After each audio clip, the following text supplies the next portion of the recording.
nag-negosyo, madam? Pila nakakasuhin mo ba? Nag-start ko dito sa Advance sa BTO sa Paseo Grande, Jose Maria. Nakuhan, meron ka akong palabok. Malo, nana ba? Tama, di ba? Oo. Actually, negosyante yun. I used to work as a missionary for Topos Mercais. Tapos, nag-mission ko sa Daning country, sa Manila, and then nag-atulang sa Daning country. And then after nag-teach ko sa Ateneo sa Manila.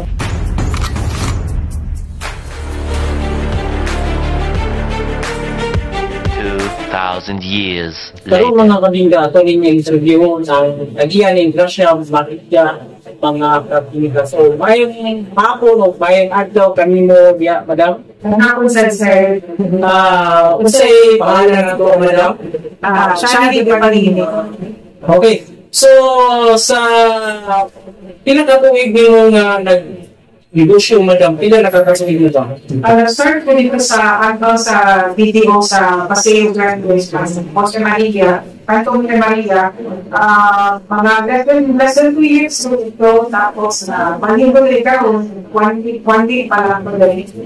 Okay. So, sa kailangan sa kadagano, negosyo gid madam nga kung sa imong una gid nga imong gito ano ang negosyo sa una der kay istorya mo tika bagong nga nakuhan imong ka akong palabok balo inana ba tama gid ma'am? Oo. Actually, ang pinakauna na ko in terms sa negosyo, before the human ko, negosyante yun. I used to work as a missionary for Topos Mercais. Tapos, nag-mission ko sa Daning country, sa Manila, and then nag-atulang sa Daning country. And then after nag-teach ko sa Ateneo sa Manila, tapos nag-start ko teach, huli-huli ka ng pandemic. Basta itong pandemic, dito na ako nag-start home country. Right after, pagkahuman sa pandemic, nalibot ko, malot lang, so may mawala na akong malibot.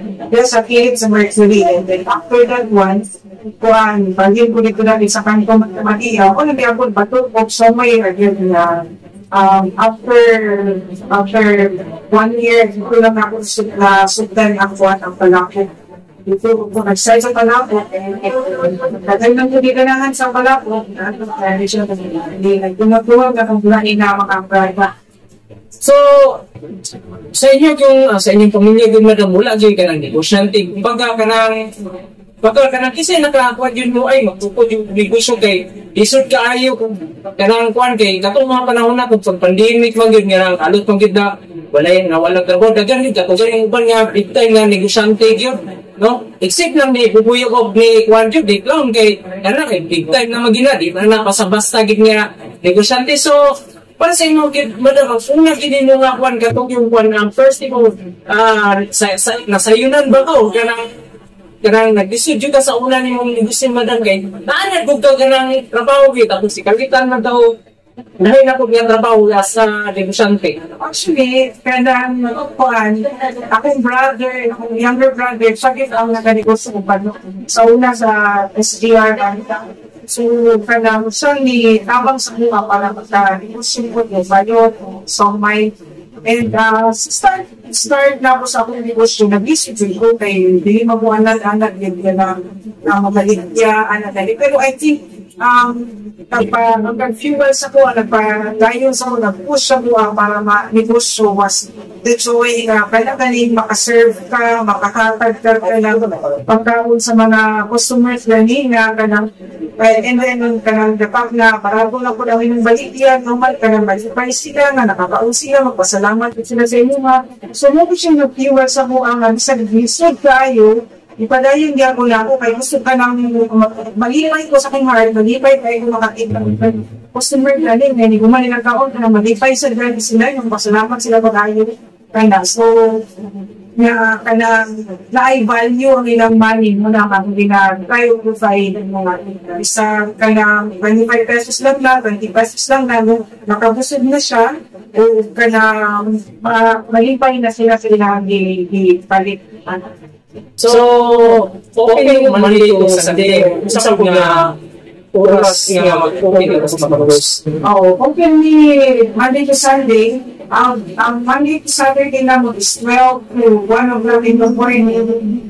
12 sa hapon ang 1 o'clock in the morning. Tapos ang Sunday is masubig is buong tabi mga alas 7 hangtod sa alas 9, alas 10 sa gabi.